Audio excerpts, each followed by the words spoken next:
turn to Section 1.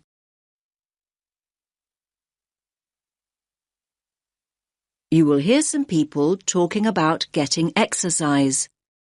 First, you have some time to look at questions 1 and 2.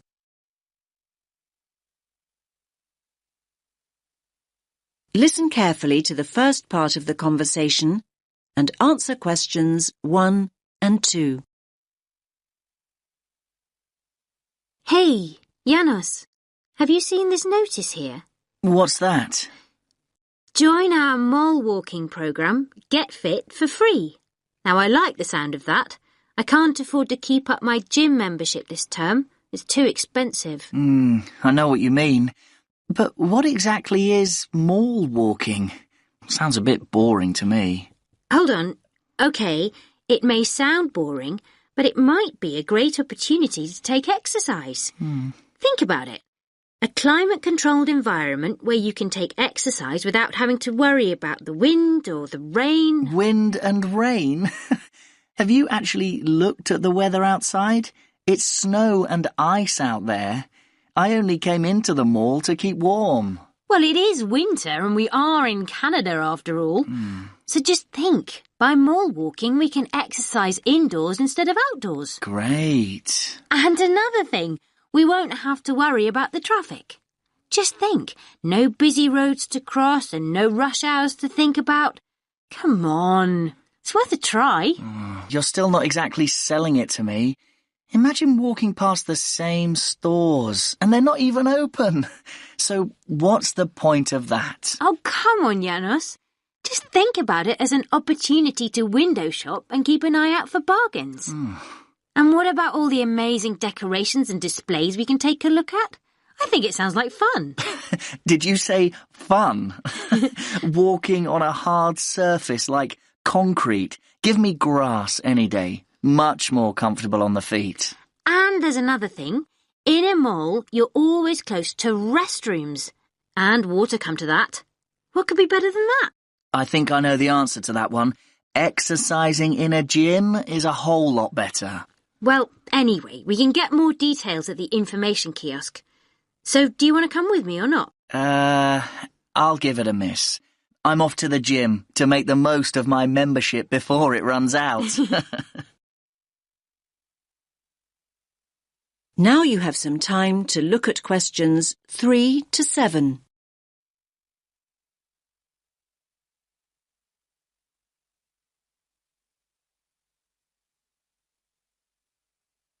Now listen to the next part of the conversation and answer questions 3 to 7. Hello. I'd like more information about the mall walking program. Great. We're always looking for new members.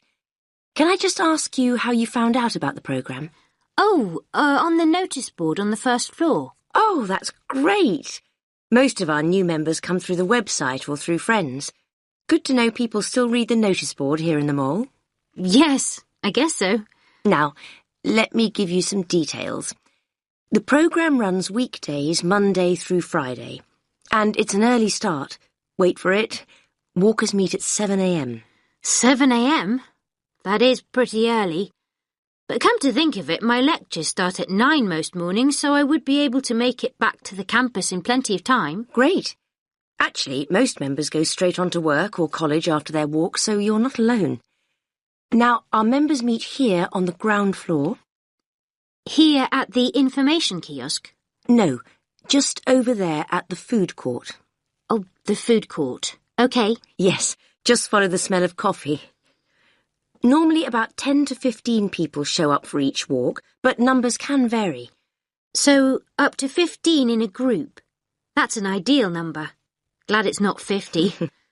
And how long do the walks last? You can expect to walk for 1 hour, but some groups do less, half an hour or so, and a few groups even do up to an hour and a half, so it's best to check when you arrive. Which day were you thinking of starting? Now you have some time to look at questions 8 to 10.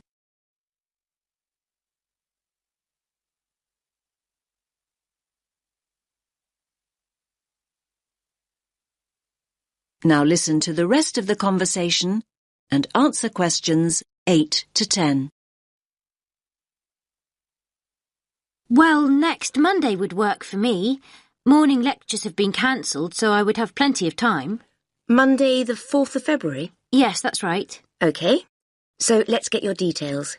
Can you give me your full name? Anya Karczewskaya. Can you spell your surname, please? Yes. Karczewskaya.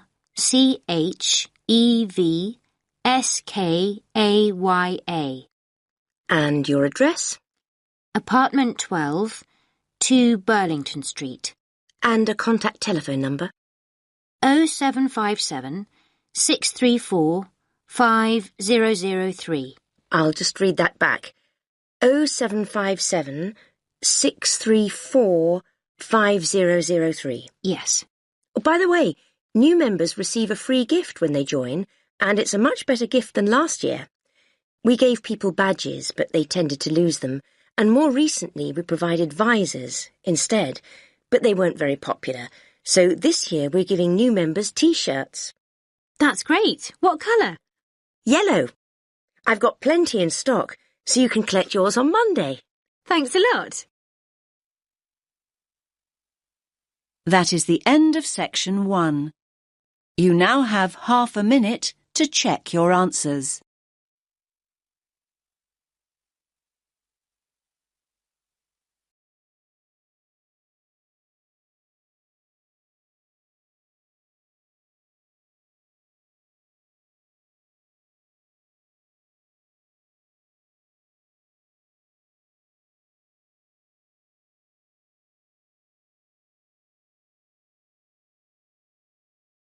Now turn to Section 2. Section 2. You will hear part of a talk about an Australian wild zoo given by a tour guide. First, you have some time to look at questions 11 to 15.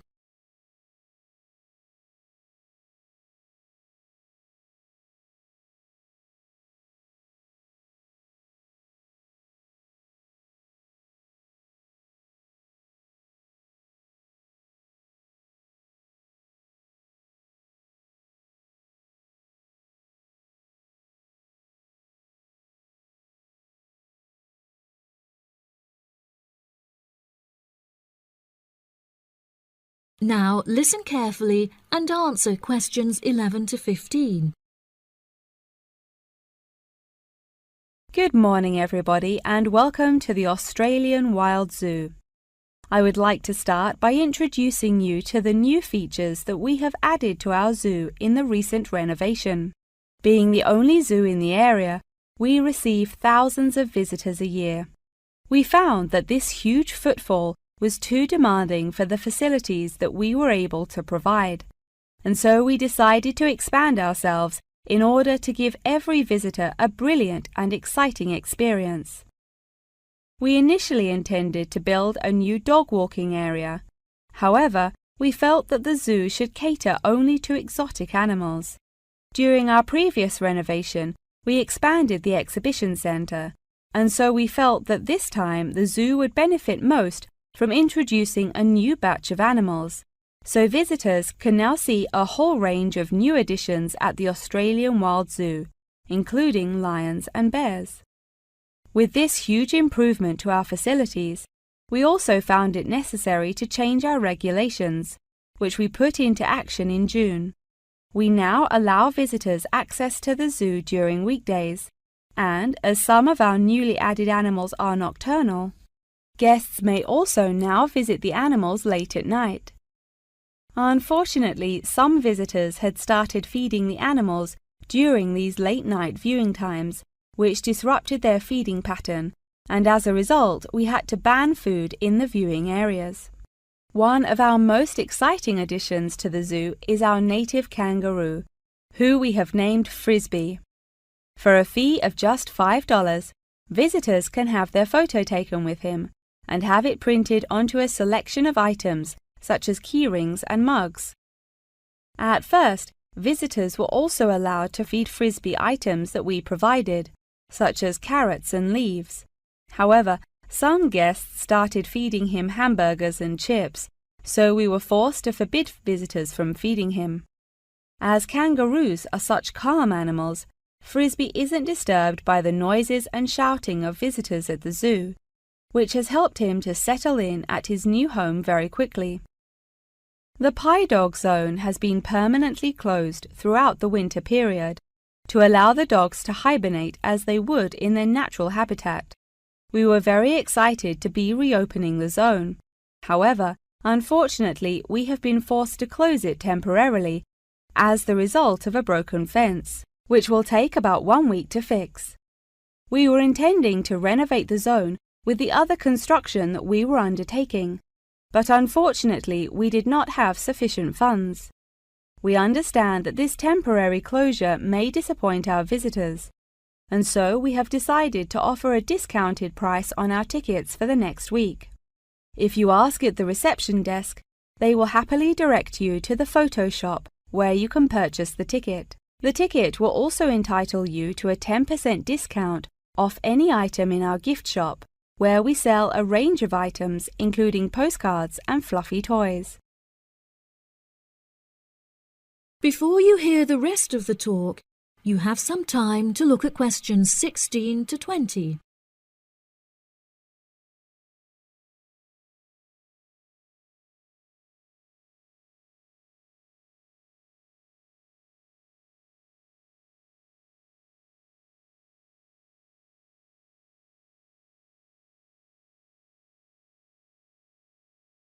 Now listen and answer questions 16 to 20. Now, we're currently standing at the gate, which is marked with the arrow on the map. Now, if any of you need to visit the toilets before we get started, they're right here to our left.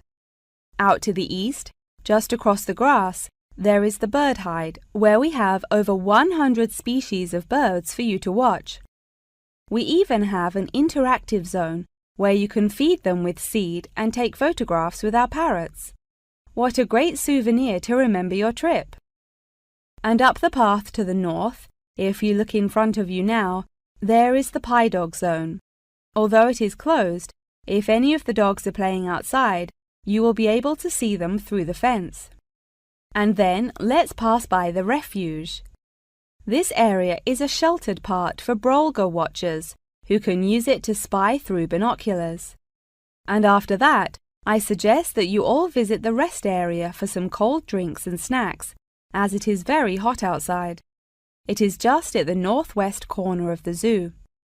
After that, you could cut across the path to the large rectangular hut, where you will be able to see our new edition of fierce lions. The mother has just had cubs, so it is really quite a rare thing to see. And around to the west, for those of you who want to visit Frisbee, our native kangaroo, he is in the circular-shaped hut just up the path to the left. Don't forget to have your photo taken with him. Now, as I mentioned before, you can purchase your discounted tickets at the photo shop, and this is also where you will come to collect any photos you have had taken at the zoo during your visit. The photo shop is located at the southwest corner of the zoo. Okay, ladies and gentlemen, enjoy your visit. That is the end of section 2. You now have half a minute to check your answers.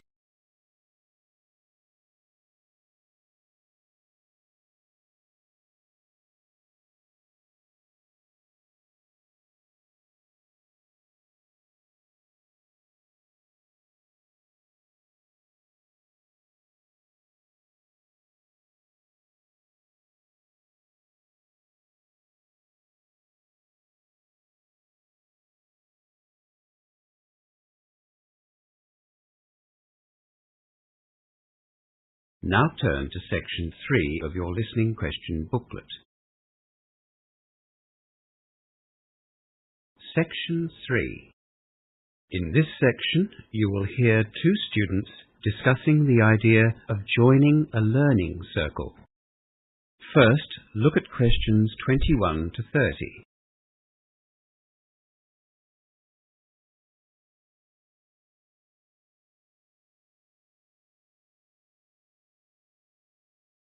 Now listen to the discussion and answer questions 21 to 30. What's the reason for the learning circle you've set up, Hamish? Well, it wasn't my idea. The economics tutor suggested it, actually. He said that it's a good way to make sure you put in the time needed for a particular subject. But for me, well, I thought that studying in a group like that would give me some incentive to study.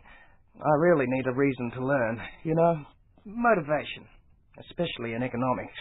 Well, I guess study groups can give you discipline and motivation. They're both useful, but my biggest problem is that I'm finding economics quite difficult. I think I need extra help just to understand the material. A learning circle could help. I was thinking of even getting a private tutor. Private tutors can be expensive. You're welcome to join us, and it won't cost you anything. Every week, we're going to begin the session with problems and questions from material that we've been given in the lecture. We want the learning circle to be practical and worthwhile, so that we all help each other to do well. Do you think the others in the group would mind if I joined as well? Of course not. There are only 5 of us, and you know us all. Well, I've been researching some past exam papers, so I'd be happy to contribute those to the circle if I join. One of the others suggested doing that too. He thought that we should try and identify any trends or common questions that were included in the past papers, and that way we could prepare a little better for the final exam. Yeah, that's what I was thinking. In fact, I've already started looking at last year's exams. Great. We're also going to hold mock tutorials, so we can practice our presentations on a smaller group before we have to do the real thing. I am so worried about that. I'm dreading that first presentation. I've never done any kind of public speaking before. Well, you're not alone. I think we're all pretty nervous about it, but we're hoping that the mocks will give us all a bit of confidence for the real tutorial. We don't want the group to be competitive, just collaborative. You know, working together and helping each other. It sounds like you've really thought the learning circle idea through. You seem well planned. It's just that when we all met last week to discuss the idea, we all had a list of objectives. You know, what we wanted to get out of a learning circle. That made the planning quite easy. Look, why don't you come next week to our first circle, and you can see if it's what you're looking for. If not, well, you won't have lost anything, and you can always organise a tutor for yourself afterwards. Yeah, I think I will. When and where are you going to meet? Our inaugural meeting of the circle is on Thursday evening, from 6 to 8 in Ryan Hall. Okay, I'll be there. We plan to talk about any material that we've had trouble with from the lecture first, and then we thought we'd talk about our individual learning styles. Even though we all know each other as friends, we thought that because it'll be our first time together as a study group, it might be useful. I'm not exactly sure what my learning style is. Give it some thought during the week and try to notice how you study. Some people summarize everything or rewrite lecture notes every week. Others like to highlight the important points or group similar bits of information together. People like me, well, I have to read material at least 3 times before I can really comprehend it. Really? I'm a writer, I guess. I have to write everything down or I forget it straight away. I use the computer a lot. See? You do know how you learn. You just had to think about it. I'll bring the exam papers and the research that I've started. We probably won't have time to look through them at our first meeting. I'll bring them anyway, just in case. I think this learning circle idea is going to be a great success. That is the end of section 3. You now have half a minute to check your answers.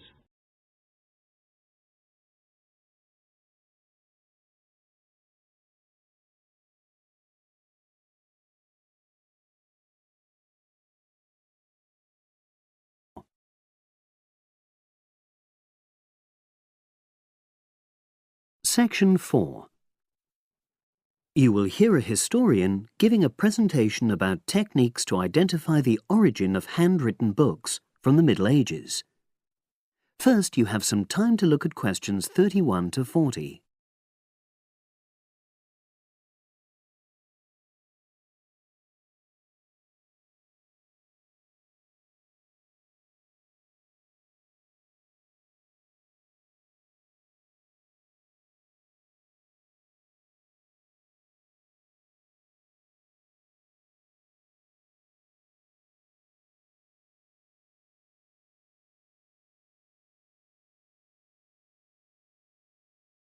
Now listen and answer questions 31 to 40.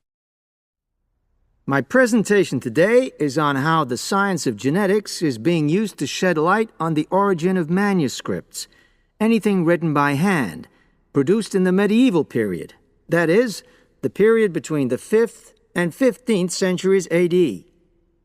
As many of you know, thousands of medieval handwritten books still exist today.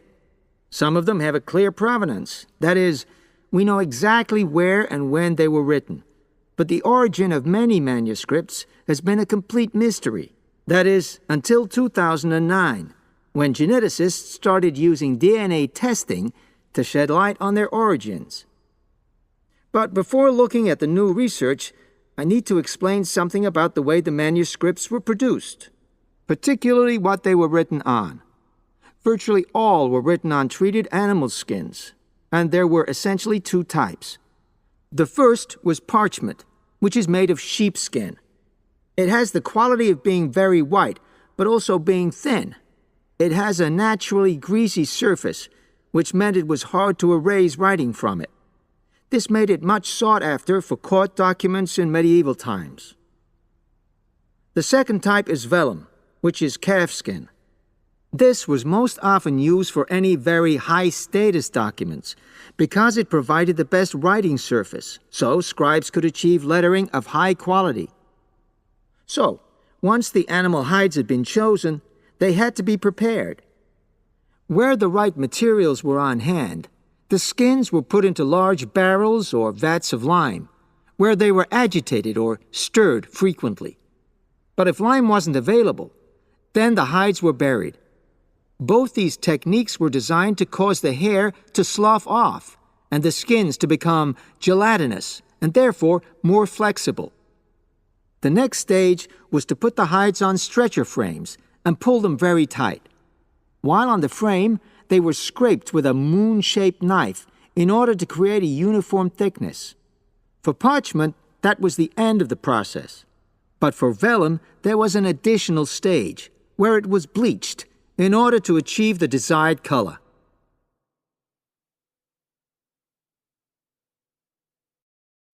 So, what does all this preparation mean for the quest to identify the origins of mystery manuscripts? Well, until recently, the only way historians and other academics were able to guess at origins was either through the analysis of the handwriting style or from the dialect in which the piece was written. But these techniques have proven unreliable for a number of reasons. It was thus decided to try to look at the problem from a different angle, to start from what is known, that is, the small number of manuscripts whose origins we do already know. Because these parchments and vellum are both made from animal hides, it was possible to subject them to DNA testing and to identify the genetic markers for the date and location of production. From this was created what is known as a baseline. The next stage was to test the mystery manuscripts, finding their DNA characteristics, and then making comparisons between the known and the mystery scripts. Genetic similarities and differences enabled the scientists to gain more information about the origins of the many manuscripts we had known virtually nothing about up to that point. Now you might ask, what are the potential uses of this new information? Well, obviously, it can shed light on the origin of individual books and manuscripts. But that's not all. It can also shed light on the evolution of the whole of the manuscript production industry in medieval times. And because that was such a thriving business, involving very large-scale movements right across the globe, the new data in turn help historians establish which trade routes were in operation during the whole millennium. Now, if anyone has any questions...